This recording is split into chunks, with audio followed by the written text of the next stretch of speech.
Hello les amis, j'espère que vous allez bien. Aujourd'hui nous retrouvons dans une nouvelle vidéo de votre jeu favori, Princesse du Temps. Donc aujourd'hui je vais vous conter l'histoire de Romy et Julius. Donc comme vous pouvez le voir, je l'ai déjà pas mal entamée. J'adore cette histoire, elle est vraiment trop mignonne. Mais bon, hein, on sait jamais comment ça peut se passer à la fin. Et je vais découvrir la suite de l'aventure avec vous. Voilà, c'est parti! L'agitation dans les rues a attiré l'attention de Romy. Il était trop tard pour mettre fin au combat, mais elle entendait alors une voix autoritaire.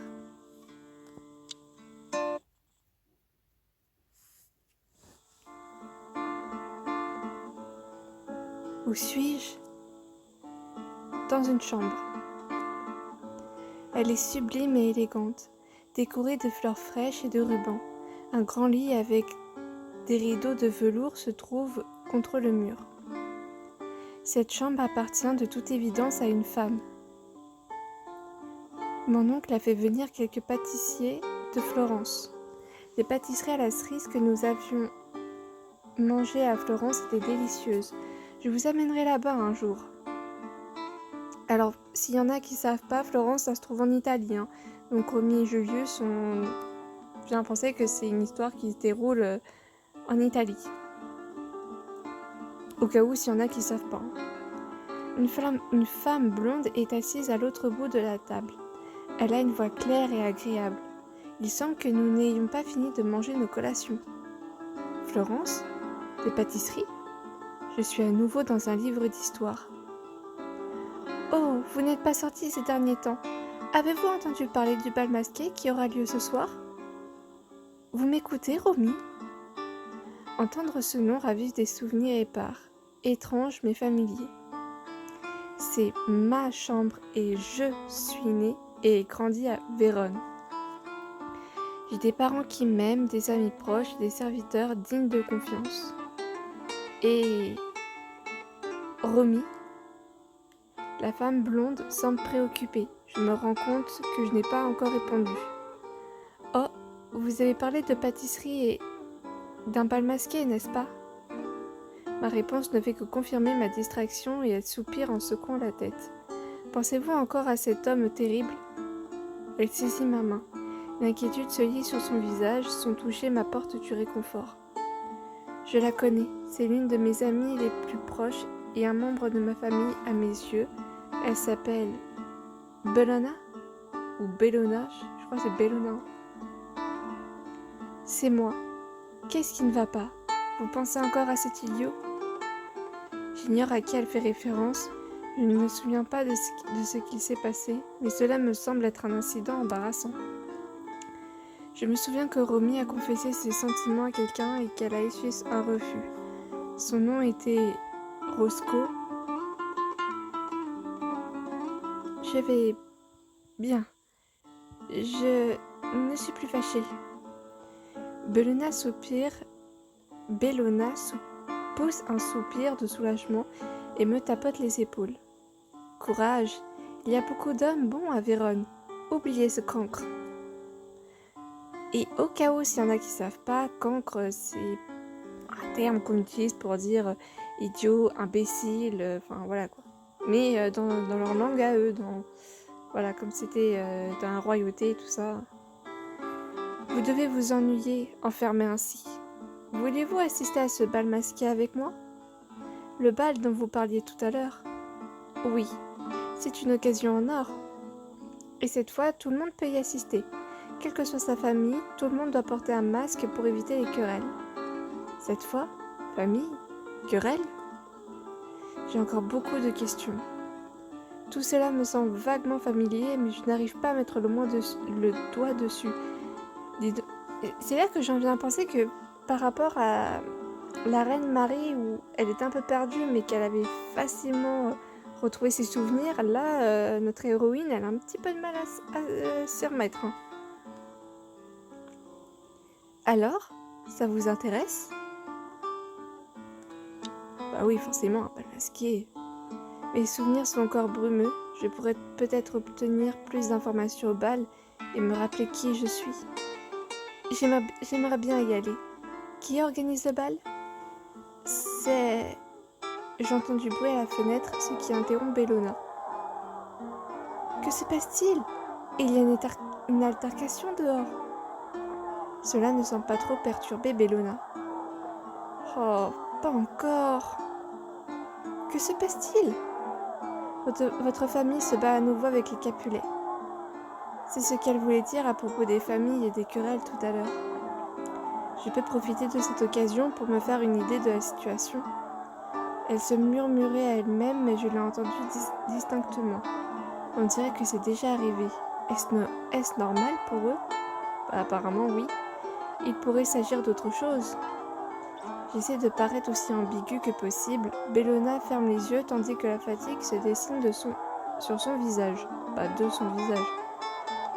Qu'est-ce que cela pourrait être? 1, 2, 3.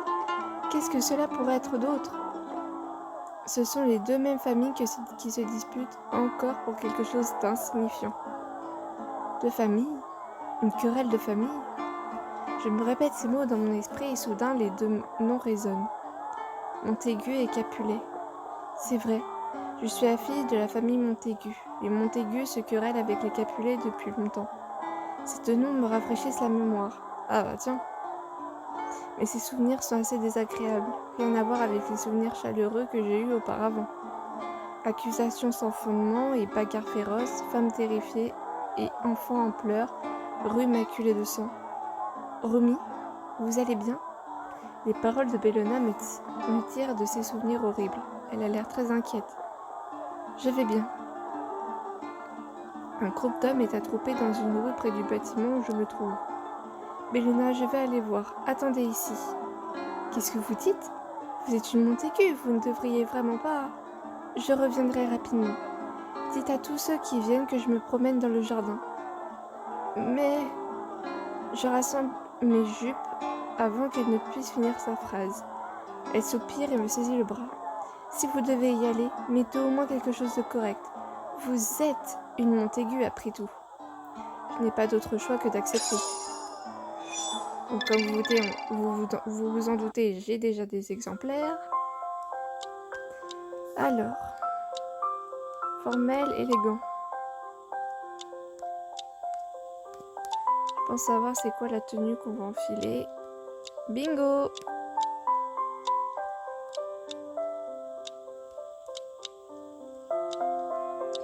J'ai pas encore les chaussures, donc du coup, hop.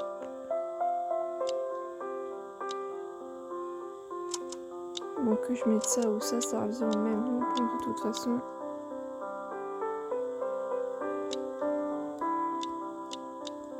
Hop, hop, hop, hop, hop.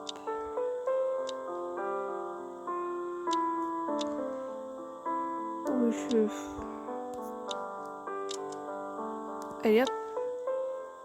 Pour les jeunesses. Donc voilà. En théorie, normalement, on ne vous donne que la robe et la coiffe. Il n'y a que ça qu'on vous donne. Vous avez le droit d'accessoriser comme j'ai fait avec d'autres accessoires comme les boucles d'oreilles, les gants, l'appareil photo qui n'ont rien à voir avec l'univers de Romy et Julius. On est bien d'accord. Le serre-tête, enfin bon, je crois que je me suis trompée, je pense que ça doit être une coiffe et ça doit être une perruque. Mais voilà, c'est ce que je voulais dire. La coiffe, c'est moi qui l'ai créée, non? C'est à partir du patron, voilà, j'ai réuni les matériaux, tout ça, donc enfin bon, vous m'avez comprise, hein? Voilà. Et puis c'est tout. Mais sinon, au début du jeu, on ne vous donne que la robe et la perruque.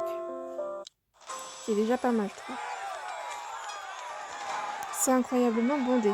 Bellona et moi réussissons à nous faufiler sur la pointe des pieds pour mieux voir. Des serviteurs se tiennent au centre, se regardant comme deux chiens féroces sur le point de se déchiqueter. Allez, espèce de chien de Capulet, je n'ai pas peur de vous. Vous avez ruiné ma chemise, peur de Montaigu. Alors, juste un détail, s'il y a Des âmes sensibles, d'accord, hein, qui vont, par rapport à certains passages, je vous conseille sauter cette scène, d'accord? Comme si je vous... Comme si je voulais toucher des vêtements aussi négligés. C'est la faute du Capulet qui l'a cousu. Ils se disputent à propos d'un sujet aussi trivial. C'est de la folie. Ouais, j'avoue, c'est genre... ah non, t'as un Capulet, tu me touches pas. Ah non, toi t'as un Montaigu, tu me touches pas. C'est pas ridicule, non? Vous trouvez pas? En fait, ça me fait penser à ces disputes de gamins qui disent ah non, tu touches pas à mon stylo, hein? Pardon, ma petite voix fluette.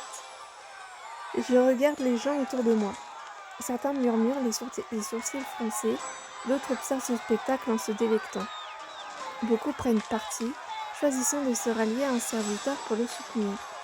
Personne ne prend l'initiative de les arrêter. Quelqu'un dégaine soudainement une lame. Je ne tolérerai pas cela plus longtemps. L'un de nous va mourir ici.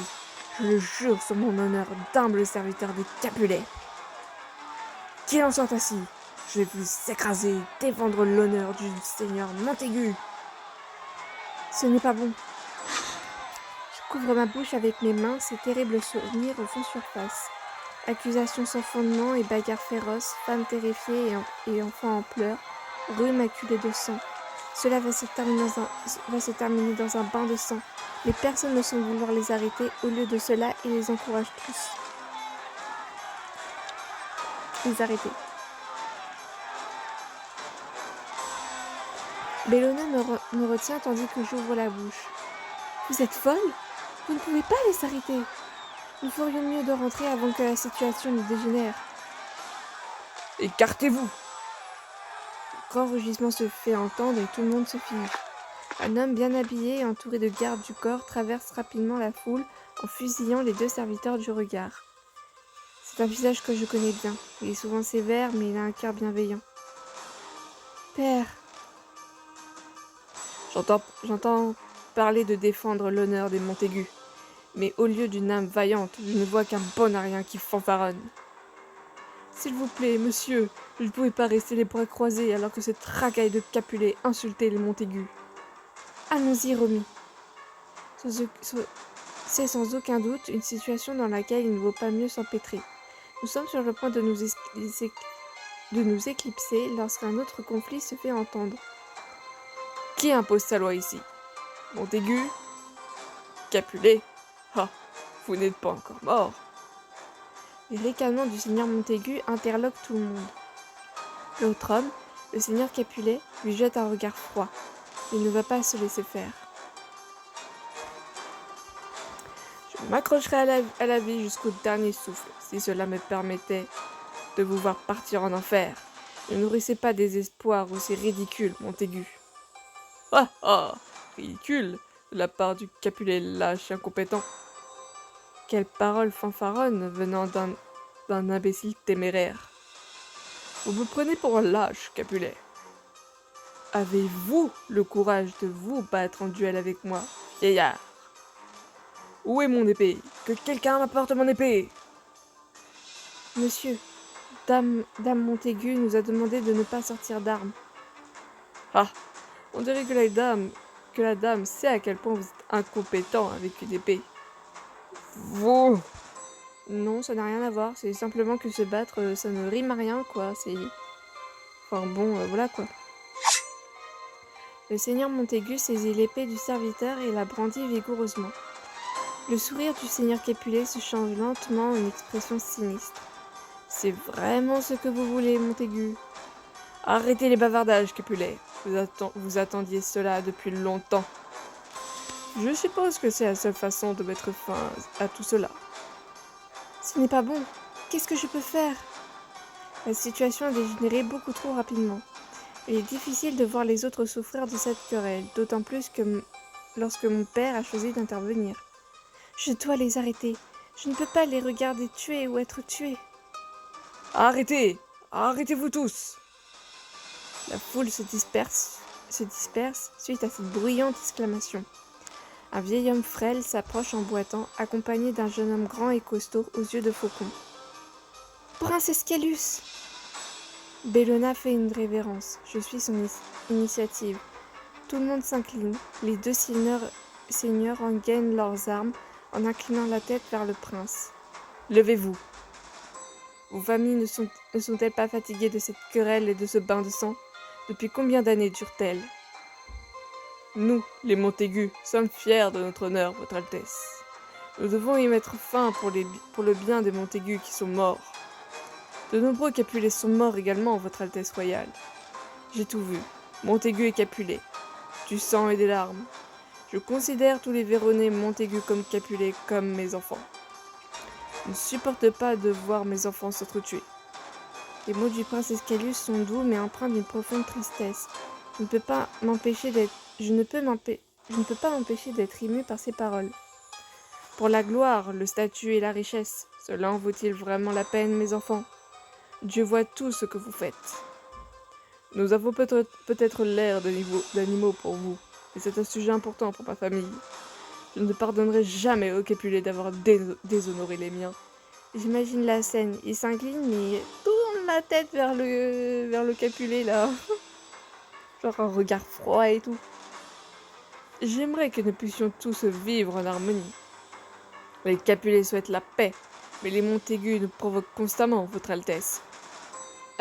C'est pas toi là, il y a quelques instants, qui avait provoqué Montaigu pour un duel là, à l'épée? Hein? Je sais pas, c'est pas un peu contradictoire ce que tu dis là? À moins que tu cherches les faveurs du prince. Leur colère monte. Les seigneurs Capulet et Montaigu empoignent leur épée de nouveau, prêts à se battre.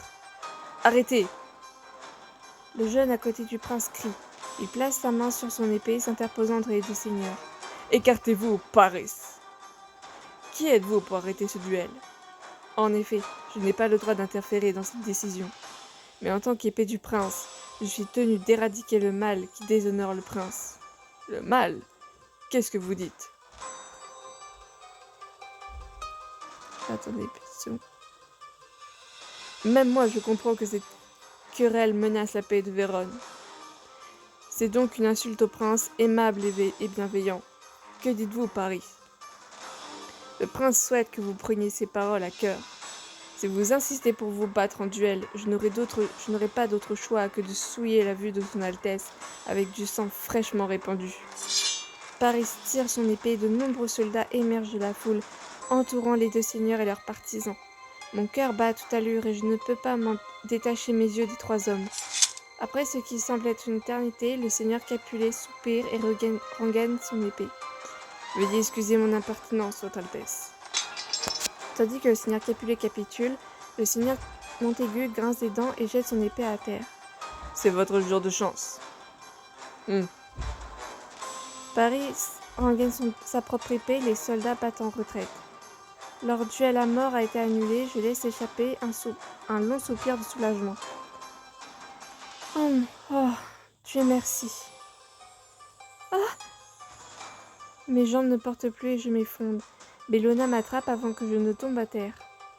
Est-ce que vous allez bien? Je m'agrippe à elle alors que je me tiens debout, tremblante, en regardant le prince partir. Qui est ce jeune homme? Paris. Et c'est lui-même appelé l'épée du prince. C'est le neveu du prince et le chef de ses gardes du corps. Je vois. Le prince, Paris et les deux seigneurs quittent les lieux. Quant à la foule, elle reste à bavarder dans les rues. Dépêchons-nous de rentrer, Bellona.